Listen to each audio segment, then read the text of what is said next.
saya gembira mensikapi materi pra-peradilan yang diajukan Febri Adriansyah, di mana yang saya garis bawahi adalah terkait dengan harta berupa uang dan emas 74 kilo yang diminta dikembalikan.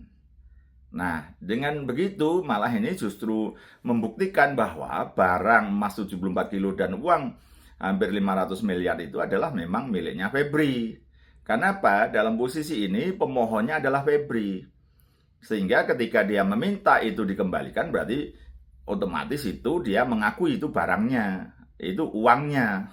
Nah, dengan demikian menurut saya ini tidak perlu pembuktian apa-apa karena hal-hal yang diketahui umum tidak perlu dibuktikan lagi. Dan ini memudahkan penyidik untuk meneruskan proses hukum ini. Nah, kalau nanti misalnya pra-peradilan dikabulkan pun, ya tinggal mengurus izin penggeledahan, izin penyitaan baru, atau izin penyitaan baru aja tanpa penggeledahan lagi. Sehingga kemudian lebih lengkap, lebih komplit bahwa karena toh barang itu, uang itu sudah diakui oleh Febri Adriansyah itu barangnya. Gitu. Karena terlepas apapun dia berdalih dulu itu bukan barangnya, bukan uangnya, ada orang lain ada kegiatannya. Tapi dengan gugatan pra-peradilan yang sekarang ini dan mengatakan itu adalah barang yang diambil itu tidak sah oleh penyidik dan minta dikembalikan, maka urutan benang merahnya atau logikanya menjadi sangat terang. Karena apa? Pemohon dalam pra-peradilan ini adalah Febri Adriansyah.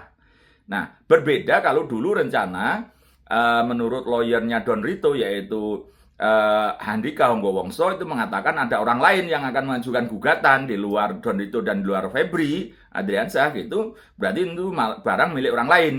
Dan dia membuktikan itu barang miliknya orang lain itu. Tapi dengan adanya pra-peradilan yang sekarang, yang barang itu diakui, atau secara tersirat maupun tersurat, atau hanya seakan-akan hanya pada posisi yang belum jelas, tapi dengan pemohon Febri Adriansyah, dengan yang diminta barang-barang itu dan uang itu, maka secara hukum bahwa uang dan barang itu adalah miliknya Febri Adriansyah. Dan ini justru saya gembira menyambut pra-peradilan ini. Maka sejak awal saya mendorong dan menyambut pra-peradilan yang dilakukan oleh Febri Adriansyah ini akan banyak membuka hal dan membuat terang perkara ini. Siapa pemilik barang itu akhirnya ketahuan, diakui sebagai barang yang berkaitan dengan Febri Adriansyah karena pemohonnya dalam hal ini Febri Adriansyah. Termasuk tentang foto keluarga gitu. Foto keluarga kenapa disita oleh penyidik? Karena untuk membuktikan bahwa rumah itu adalah miliknya Febri Adriansyah.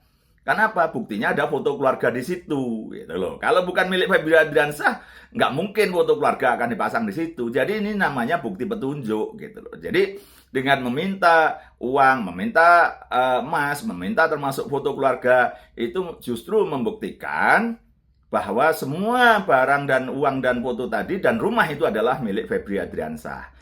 Dan ini memperkuat pembuktian dalam dugaan korupsi maupun pencucian uangnya. Atau pencucian uang yang berasal dari korupsi. Tidak perlu dibuktikan korupsinya juga bisa. Tapi dalam pemahaman ini tetap harus dibuktikan korupsinya di pengadilan. Sehingga terjadi pencucian uang. Tapi tidak harus dengan pasal tersendiri, dengan pasal korupsi. Cukup dengan pasal pencucian uang, di mana uang itu adalah berasal dari korupsi. Demikian.